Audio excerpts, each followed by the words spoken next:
if you play the Mathilda. Okay, with a lot of close range dive, you can pick up the Badang. It's a tempo breaker and always has been. It's a great pickup, and this is going to be the first time we're going to be seeing Blink pick up the Badang. Still need the gold lane here for Super Marco.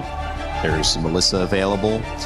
There is, which we've seen a lot. I mean, coming up, we've seen Carrie shown as well. We've seen all these variety type picks. I think even the Moskov might work. Moskov. Because you have more range, you can just push back the enemies. I mean, High Loss and Harith is a great combo. Yeah. If they really want to go with all in. So I like there they go. Harith picked up to close out Super Marco's pick. It was a gold lane and a roam standoff, and it ends up going relatively deep into the roam pool. Filipino fans watching all around the world, and everyone enjoying the Esports World Cup 2026 live from Paris, France. Who gets closer to the grand finals of the mid-season cup? One of these teams get that much closer to at least 500 Gs in the bank.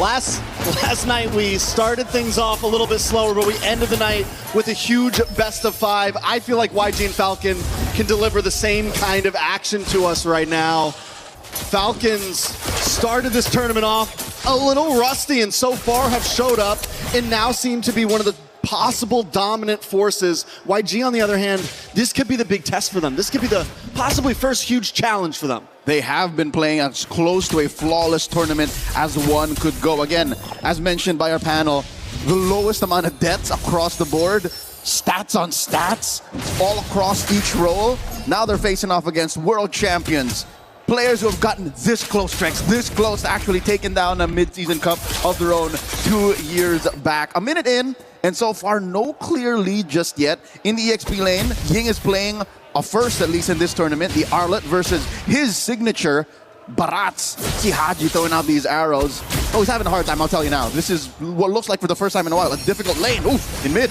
A lot of damage on Ogwin. Ogwin might not be able to get away with this. Does pop Revitalize, will be okay. And Kyle with the re-engage. Getting some nice poke off. Both teams kind of testing the possibilities right now. Seeing the Master, for the price of his Revitalize, forcing out the flicker from Blink. I'd say that's a good deal. Definitely a good deal. Cooldown very much shorter on the side of Ogwin. Might even have it, won't have it for first turtle, but still, the possibilities that Blink could have done with that flicker are going to help out a lot more. Falcons knowing this, moving on to the turtle now. Blink decides to back off, YG decides to back off, and the first turtle's bursted down in the name of Falcon. Oh, then as well, throw it out, Ying into the wall. Ying should be able to get away from this, forced another flicker out from YG. Falcon getting very aggressive early on. All right, for the first time in this matchup, we're seeing the gold lane showdown. A Claude versus a Harith. I'd say Sanji's playing this as good as he can, because the Claude, I mean, the best course of action for him is the double lane, but Marco is applying so much pressure. But I don't know if they know this, small cap stolen away by Han already. Which is a good thing for YG, they got to make up some ground. And honestly, I've been looking at the minimap. It's been a little back and forth. Sanji has been able to get the push in here and there. Super Marco's been playing it back. Wait a second, a lot of damage onto Han here. Kyle continues to push forward. Falcons continue. They're testing the cracks. They're seeing if there's any weak points that they can capitalize on right now. And this could be it as Falcon drop the Glorious Pathway, move on to the purple. Oh, was it stolen? Yes. Kyle able to take it away from YG. Oh, they knew that there was a 10-second window, but they don't pile on Ogwin. A lot of damage on Ogwin. Ogwin will be okay. The Immortal Man right now. Oh, they know that the Master still has his Revitalize off of cooldown. Now Falcon's looking to equalize, at least in the gold lane. Apply more pressure. No gold shields taken just yet, so neither have a huge lead over the other. Sanji and Super Marco at deadlock. I mean, the offlanes have been essentially at a stalemate. The game has been essentially at a stalemate. Still 0 deaths. Both teams have been getting little punches off here and there, a little gut shot here and there, but no knockouts quite yet. I love it. Narratively speaking, Trex, it's like they picked off from when the Filipino-Burmese rivalry was in its peak. Post-pandemic, 2021, before utility jungles, before macro became king, that's when the Philippines and Myanmar were on top of their game, and we're seeing that flourish right now before our eyes here in Paris, France. So what do you have to look out for as we come into this next turtle? Falcons once again want to rush it down. Blink looking for an angle in. Ying as well. Tries to get in the backside. Blink able to take the turtle. And it's a mosh pit in the pit right now as Haji just tries to get away, but Blink's low. And so is Ying. Ying trying to vengeance through, but he already lost a teammate. Blink is down. They get the pull back. Kai's has come back in, and Kai's able to get the double. Make it a triple. Flap falls along with the team, and yes, Falcon don't only lose their members, but they lose the second turtle as well. 4 for 1. Now Marco has 2 on him, plus the turtle. Yangon Galacticos have snapped their way into a massive lead again. Relatively speaking, 4 minutes in with nothing happening the first 3, 1,500 is basically light years away, economically speaking, in a macro-heavy game like this. Watch it once again as in the pit, walls on walls. This is a I'm not trapped in here with you, you're trapped in here with me moment with Blink. That was a perfectly placed crack. And that's what Falcon's going to have to watch out for, right? These dogpile fights where everyone is grouped together. And the thing is that's what Falcon's going to want to go for. That Detna's welcome comes in, they want to jump in. And it's all going to be about who pulls the trigger first and who can counter better. They broke Falcon in half like my arm. That was as beautiful a start for turtle number 2 as you can for Yangon. They're building up to a 2,000 gold lead. Sure, Sanji and Marco are still relatively at deadlock, but the fact that they stopped Marco from joining that fight, because look, 2 dudes, 3 dudes at a third of their health, that would have been heaven for a Harith, but they made him think twice. And now look at this, even Blink is bullying Marco out of farm's range. Oh, big knockup. Ying dashing in with the vengeance. Nice damage. A nice fist crack lands on Ogwin as well. Ogwin pops revitalized, but it's not going to be enough this time. Han takes the kill before he can jump on the pathway. All right. So this is something that our panel alluded to. This is the Burmese ube, the purple ube. Well, that's literally what it is, Yangon's colors. They just, at the most early possible moment, clump up and punish you for even thinking twice that you could take this lineup. All of this is off the back of Blink, and I love how they put the armor in too, just to make sure that if everyone's not in position for the perfect wall, Ying can do that for you. Falcon knows this at this point. They decide not to go for that turtle. They know they're on the back foot. It's a 2K gold lead in the hands of YG. And Nolan wasn't even, Kyle's not even going to try it. He goes down to bot lane. At least they gained some ground down there. Tier 3 on the bot side has been taken in the hands of Falcon. And this is where they will be able to hold on. They don't make those small mistakes of, we're going to try to force this open. No, we're going to let you have that, and we're going to find somewhere else to gain ground, or at least keep things even. And I think that's wise, even for Falcons in their losing position right now, almost down 3K. You can't face Yangon face head-on like this. You just can't. So fortunately, they have the kit for that. Haji can lay traps. Vision is a little better for them. Yangon have to kind of walk in the brushes, flush them out the old-fashioned way with Kai's lantern. So for now, Falcons, I'd say hunker down, take the next 3 to 4 minutes to get Marco up to his mid-game power spike, and then I'm going to even say this. Ogwin can't play the way he was in the first 3 minutes. Like, you can't just body block anymore because the damage is real from Yangon. Yeah, especially at this point. You know, the first round he could get the Revitalize off. First 2 turtles. Even second, he was able to get the Revitalize off. But by the time that gold lead got past 1.5 into the 2K range, we saw Ogwin finally get bursted down before he can even start running. Now, Sanji also locking in the Golden Staff. We're going to start seeing more damage from him. And with the fact that these tier 3s in the off lanes are down, YG can also fully hit that purple ube. If there is, literally, the yams. It's a Yangon yam. The Yangon yam. So if there's anything good going for Falcons just yet, because Yangon are putting a chokehold on him, is the fact that the damage profile is at least palpable for Yangon. All you got to do, get physical armor. That's it. There's really no magic threat.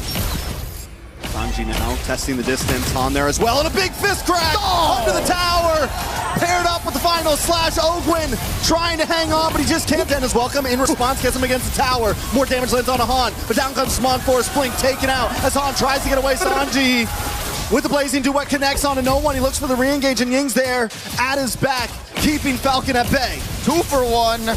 That's as good as it gets for Falcons. Yangon still calling the shots. Another final slash!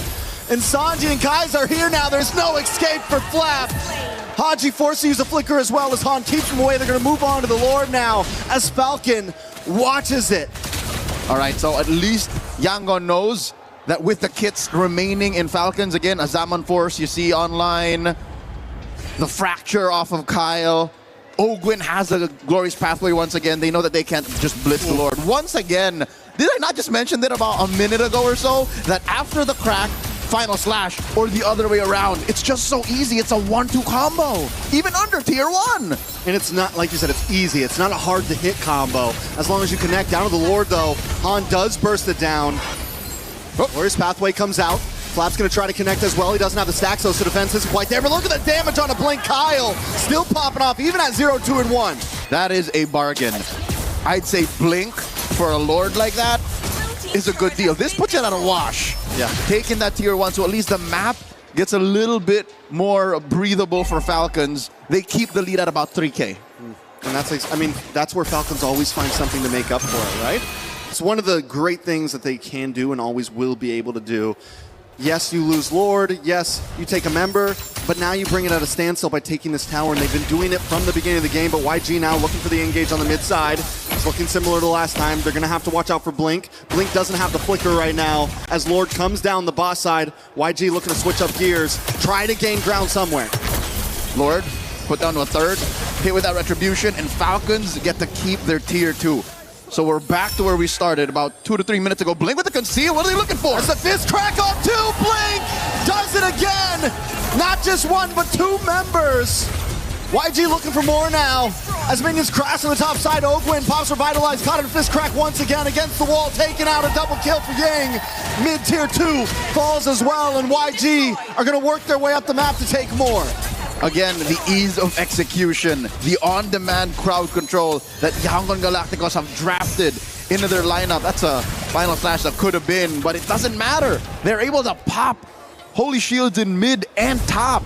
Bottom lane, don't even get me started. Amazing start. I'm pretty sure that conceal almost counts as an ult. When Falcons heard that, all they could do was skedaddle. They knew it was coming. They were running away like, oh, once you hear it. Alright, so YG now have taken all the tier 2s on the side of Falcon. It's a great start for them. Falcons moving around the map. Not completely conceding just yet. Nope. And so far, it looks like they might even try to get this purple. There's a glorious pathway set in and a choke. Denna's welcome. Might have came too early. A mega kill for Han. Maybe a slight misplay by Flap, thinking they could do something to at least get their purple. Ogwin in enemy territory, enemy jungle. As YG closes in on him, he does buy time though, and YG's onto it. They send the rest of their members back to the mid, back to the top to try to defend. I think that was all part of the plan for Falcon. Little two-step there. Ogwin, I think, was just trying to go for the self-execute. He wanted to die to the turret instead of conceding over more goals, more XP to his opponents, but alas, they just found their number. I'd say if Falcons wasn't so sure that this was a fight that they were willing to go, they should have just conceded the purple. I think that was all in the hopes of maybe finding a good shot, but 12 minutes in, maybe after we check Haji's items, we'll know if they're ready, because if yesterday's match, Game 3, between Team Spirit and Vamos, if that was any evidence that a late game Selena is still something to respect, then maybe there's still something left for Falcons. Maybe if they cross that threshold, what, 16, 17 minutes? Yeah, but the thing is, it's at 12 and a half. They do still have inhibitors. The fact they were able to slow down Lord number 1, we've seen this happen before, right? It means with their inhibitors, as long as Falcons doesn't make a huge mistake, they can probably survive this push. The Falcons don't just want to survive the push, they might want to fight for the Lord itself. It's Flap TZ, checks the tri-bush. Whoop. This is a dance. And Yangon Galacticos' lineup is just much better built for it. Glorious pathway dropped in. Kai's in a bad spot, will take some damage. Kyle makes his way in, but Blink once again with a concealed play. Falcon knows they have to back off, create space. Han able to get the Lord. A big final slash on a 3. They collapse down and Kyle falls. Flap next to the chopping block, taken out as Ying and the rest of the team move on to Super Marco and Ogwin. Ogwin drops him on sports, but it's just not enough. He tries to dash back. He tries to get away, but a maniac for Han is secured. Haji's got to go back to base. Haji's got to try to stop them all alone. We're not making it to 15 or 16, ladies and gentlemen. I believe it ends here. Yangon Galacticos are in the base. You thought it would be even, but YG take game number 1 with a 9K gold lead. Stadium